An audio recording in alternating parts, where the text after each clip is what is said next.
It was the 1600s, and Puritans had just come into power.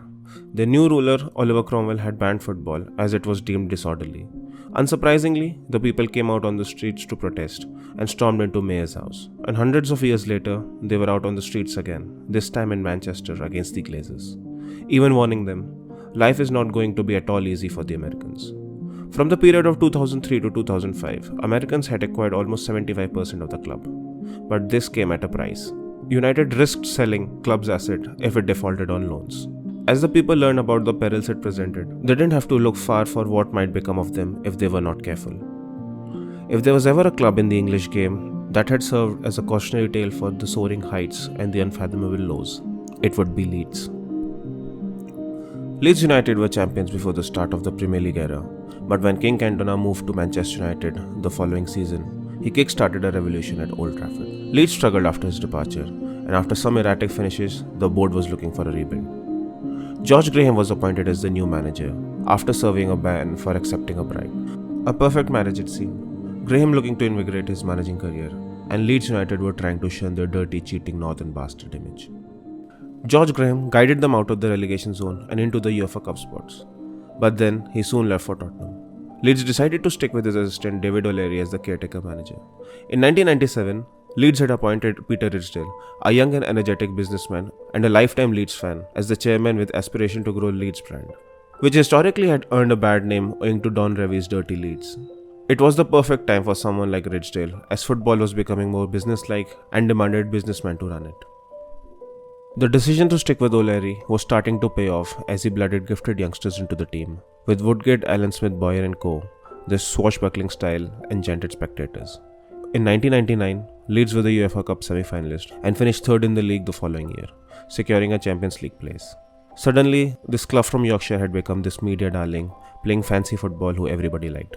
Even Sky was so impressed that it took a stake in Leeds Sporting after their turnover had jumped 20 million. Leeds were in a dreamland, and now it was the time to shoot for the stars. Determined to make his mark on this land of TV money and highly coveted Champions League, Ridsdale started pushing for more player investment.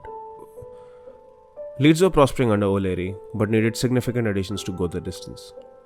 At the beginning of the year 2000-2001 campaign, White stormed their way through to the second stage of the Champions League. Turnover soared to 86 million, gate receipts rose by a third, merchandising revenue by 40%, and the TV income doubled. It was at this point that Leeds Sporting, blinded by their presently healthy-looking balance sheet, began to borrow against their future success. And in some respects, it made sense. Leeds was a booming city, fourth largest in England, and most importantly, with undivided and loyal fan base. In Leeds, everyone supported Leeds, and it would take some serious money to break Man United and Arsenal hegemony over the Premier League title. The board borrowed £60 million, one of the largest loans ever taken out by an English club. Investing in players like Rio Ferdinand, Mark Viduka and Oliver Decor, the same season they reached Champions League semi-finals but lost to Valencia and also finished fourth, narrowly missing out on Champions League qualification. It was a big blow for a team operating with such a risky financial strategy, although that didn't dampen Ridsdale's optimism. In the following season, Leeds were top of the table mid-season, with nervous excitement around the city. It felt like their highly ambitious plan was starting to bear fruit, but then it all turned very sour very fast. Boyer and Woodgate were involved in an aggravated assault. A lengthy trial ensued, with all the court drama, infighting and toxic environment detracted the team, and all their good work was beginning to wane as the club slipped into 5th position by the end of the season. As a result, the club's debts crept up. By 2002, net debt had reached 82 million. Debt payments were approaching £1 million a month, and the annual wage bill had reached 53 million. Attendance were falling following a terrible run. They went half a season with just 2 wins. Leeds were forced to sell most of their top players, and the timing of the fire sale couldn't have been worse. Rival clubs, knowing Leeds were desperate, exploited them to pick up discount buys. By the time dust had settled, O'Leary was sacked and the board had already removed Ridsdale. The team was mightily weakened and finished 15th in 2002-2003 season, and the following season would prove to be the final nail in their coffin, as by the end of 2003-2004, Leeds United were relegated. Something so remarkable that the term doing a Leeds is now used to describe football clubs' fall from grace. An institution of English football, and a team full of historic greatness that vaingloriously chased the dream of becoming a European superpower and fell off. However, Leeds fans were baited into thinking that there was some hope, as a man who had made the best deal of his life by turning the fortunes of a club was hoping to repeat the same trick again. As chairman of Leeds United, I have a primary responsibility to the shareholders to take the right financial decisions. However much I agonised, and I did, I am here to make the right decisions, not necessarily popular decisions. Should we have spent so heavily in the past? Probably not. But we lived the dream. We enjoyed the dream. Only by making the right decisions today can we rekindle the dream once again in the future. And that's what we intend to do. I am currently the chairman with all the responsibility that brings. I have not shirked from that responsibility. Whatever the future holds, I will always be a fan. The future is brighter for all Leeds United fans today because we took the tough decisions. That's the end of my statement. Terry, first of all, what's been said to you to make you convinced that there's still a good... Even though the Premier League had lifted the standards of English football and made it a more family-friendly and televisable product, but it wasn't a level playing field across all divisions. After all, Premier League was a breakaway league, and its only links with the rest of the English football divisions was the annual act of promotion and relegation. And the divide between the Premier League and the second division was so huge that surviving in the league was enough of an incentive for most. To put it in context, in 1992 the collective revenue of Premier League was £170 million, whereas Football League's Division 1 was only 58 million in total, thus making it harder for relegated teams to adapt to such a stringent financial climate. And this is where football's modern world problems started to appear. The English top-tier football was becoming an enticing commercial prospect in the early 2000s. The broadcasting revenues were skyrocketing with every new deal the PL signed. With Sky owning the rights to live broadcast and BBC securing the highlights, the rivals ITV, to keep up with them, offered $315 million to EFL's top 3 leagues and the domestic cup in 2000. That turned out to be a colossal mistake on their part, as not all football content was valued the same. The top tier consisted of big players, foreign coaches, and had an appeal which was impossible to replicate in the lower divisions. And Sky was a giant in broadcasting industry with unparalleled customer base and financial resources. ITV had a fraction of what Sky boasted and couldn't be in worse position to face the crisis. In 2001, ITV's viewership was hardly exceeding the stadium attendances, and by the following year, it got to a point where they were losing £1 million per day. They scrambled to renegotiate the deal with Football League, but were denied as many clubs had offered players contract based on the original offer. By October 2002, ITV was placed in administration and liquidated, and its consequences were catastrophic. As Millwall chairman at the time said, if Carlton and Granada renege on the contract, then obviously Football League clubs can't meet their commitments. With the state of the lower clubs at the moment, it would definitely mean a death knell for at least a third of the Football League clubs, which would have to go immediately into administration. 16 League 2 and League 3 clubs entered administration that year, as the ITV deal collapsed. Even the rest of the top 5 leagues were feeling its impact. Arsene Wenger, an ardent advocate against the financial doping, remarked, "We all thought that the car was going into the wall, but the car has already hit the wall. At the moment, we are in depression." I put that down to disastrous financial situation in football in Europe. Meanwhile, for a team like Leeds and many others, the crumbling underworld of English football was the new reality. For a brief period, it felt like Leeds was going to be this new model club, the Barcelona of England. They were going to reinvent the football and reinvent Leeds as a non-racist city. But Boygate brought back distasteful memories that they have been trying to shed. Whatever money they generated was used to pay off their debt, and as a consequence in November 2004, they were forced to sell their stadium. While they were still in Premier League, Ridgedale had planned to move into a modern stadium, but the crippling finances restricted them from doing so. In the end, they were left with second division football and a very stadium they no longer owned. Leeds became an example of everything a club mustn't do. Any team with lofty ambitions could suffer the same fate if they tread carelessly, and in this aspect, Arsenal had to be wary of the precarious road that lay ahead of them. Thanks to their success, Arsenal had outgrown Highbury and were now looking for a new home that would match their on-field swagger. In many ways, Arsenal were the complete antithesis of Leeds, very prudent spenders and consistent winners. And besides, every gunner could proudly say that their club had never done a Leeds in their history. And with Wenger in charge, it looked less and less likely. In 1998, FA had given their blessings to Arsenal to play their Champions League fixtures at Wembley, in the hopes of attracting a larger crowd. Due to its location, it was impossible for the club to expand Highbury any further, hence putting a glass ceiling on the stadium's attendances. Everyone at Arsenal realized that being the tenants of FA was not a very good look for a team aiming to be a European powerhouse. Wenger reflected on the state of Highbury. It is a gamble, but it shows as well in the long term you cannot imagine the club staying at Highbury forever. So what other choice is there than to move away from Highbury? Sometimes you are in a situation where you improve or die. So the Arsenal board started concocting plans for the ambitious new stadium. It was 2001, and by that time, David Dean had taken a back seat as the Arsenal's chief executive. Hailwood, Fisman and Edelman had become the driving force of this new stadium project. The actual building cost of the stadium was 225 million, a figure gigantic itself, but dwarfed by the total bill of the whole project, over 430 million pounds. As a lot of the smaller businesses had to be relocated before they could break ground.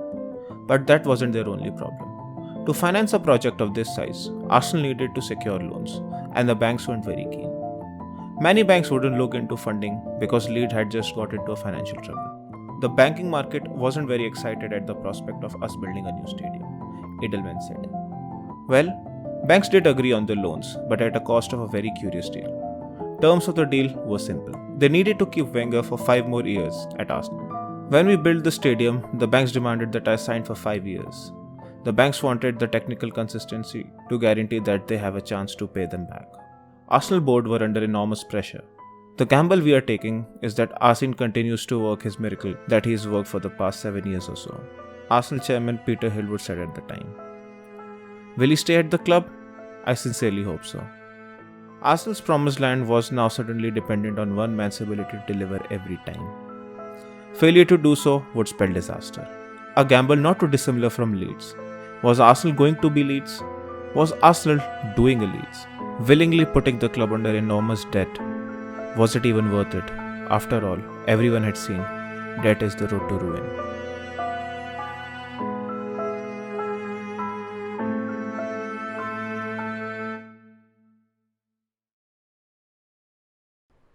The Premier League was founded on money. Its very principles were adopted from its American cousin, the NFL. But what prevails in the state is the concept of league think. There, the leagues created the teams, unlike in Europe, where teams created the leagues. However important and wealthy the Premier League believes it is, what matters in England is the club think. Arsenal, Manchester United, Liverpool and others will always be more important entities than the league they happen to play in. And that is what sets them apart from the American sports franchises. The bond between the English club and its supporters is the pillar of Premier League's appeal, something which Americans cannot manufacture. Not only because it demands commitment that outlives most marriages, but also it spans generation. These clubs serve as flags and time capsules of their neighborhoods, in a country where people move around far less often than in America. If an owner tried to pack up a club and re-establish it in a different city, he would be met with hostility. Wimbledon learned that the hard way, when it lost much of its fan base after moving all of 60 miles to Milton Keynes and renaming themselves as MK Dons. The sequel was a demonstration by close on 1,000 Wimbledon supporters, upset not by defeat, but at the reappearance of suggestions that the club might relocate to Ireland. Arsenal had moved north from South London in 1913, but that was before the club had fully taken root. And now, almost 90 years later, moving anywhere farther than necessary would be met with stern resistance and abuse. We're just a football club. We just want to build a stadium and be done with it. The desperate attempts to keep up with Chelsea and Manchester United was taking a toll on them. Even though the new stadium was built on Wenger's directive, what happened out on stands was beyond his control. It had the aesthetics of a modern-day stadium, but the atmosphere was sorely lacking. Wenger himself said, "We built a new stadium, but we never found our soul. Perhaps we left our soul at Highbury." While the Gunners were on their quest for soul-searching, up north in the Theatre of Dreams, a nightmare loomed large. In 2004, Arsenal beat them in the FA Cup final. Liverpool won the Champions League, and in the league, Chelsea cruised to their first league win in 50 years. In the previous decade, the title was a straight battle between United and Arsenal, but the duopoly was well and truly smashed now. Chelsea finished 18 points clear of United with a record number of points, wins and clean sheets. For both Wenger and Ferguson, this period of rapidly changing football landscape, where money exerted immense influence, had taken their world by storm. Their marquee players were sold, ticket prices had to be increased, and trophies were hard to come by. For Arsenal especially, they had given up on their present just to survive in the future. And for United, well, no one knew what course they were on. The crown jewel of English football, with half of its fan base up in arms, threatening anyone remotely associated with the new owners. Yet somehow Fergie managed to keep the club competitive. United supporters resorted to various acts of protest, ranging from throwing beach ball onto the pitch to disrupting live broadcasts, and even targeting their primary sponsors Nike and Vodafone. United CEO at the time, David Gill, in 2004 had given an interview stating debt is a road to ruin. He also pledged solidarity to one of the supporters group, Shareholders United, saying, "If I wasn't in the position I am now, I would be behind the barricades with you," and changed his tune once the takeover gathered steam. When supporters looked towards Alex Ferguson, hoping that he would speak up against all this, he remained tight-lipped. Many supporters realized that it was a lost cause. They saw this as a threat to their cultural identity, and now those fears had come true. And it raised some serious question about how cultural institutions and practices might be protected. And that is why the demonstrators were all draped in green and gold scarves as a sign of protest. As long before they became this global brand, they were known as Newton Heath Lancashire and Yorkshire Railway Football Club, only becoming Manchester United in 1902. The squad was filled with railway workers full of passion for the game, with their primary colours being green and gold, and the supporters choosing that as a symbol in protest and reminding everyone of their origins. And the majority of the prominent United supporter groups had no choice but to sever their ties with Old Trafford, as they could not bear to witness the club being owned by Americans any longer. It was during this time that FC United of Manchester emerged as an alternative for disillusioned fans, who sought a return to grassroots nature of the game. For them, it was about enjoying football on a Saturday afternoon, standing with friends and having affordable ticket prices. Football came from community, it symbolized community. But the modern football business, in the way capitalism does, seeks to replace community with commodity. Another attempt to sell the thing we created back to us. There was a new world order of footballing city-states. A get-rich-quick market had been set into place. It was a whole new commercial game. The billionaire-infused, hyper-inflated Premier League was all about aiming big.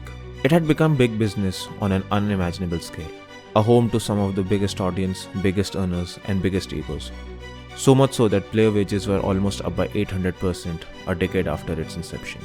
The same clubs that were exiled from Europe and were labelled as the sick man of Europe were now the poster children of football globally. English football had come a long way since their bleak era of 80s, from all the events that catalyzed its creation to all the deals that Premier League made. With every move, it just kept propelling it further, and now to a point where it's miles ahead of its contemporary leagues. Well, you see, if money is the name of the game, it did not matter which team it was, as long as someone with big enough checkbook would acquire one of these clubs and overhaul it overnight. For an average fan, it didn't matter who owned the club, as long as there was some hope of success. And anyway, there are no good guys to root for in the top leagues. It is either an emirate or a dodgy Russian billionaire, or an American businessman with questionable morals. So it does not matter which team you support. The only thing that matters is which way do you want to be ethically compromised.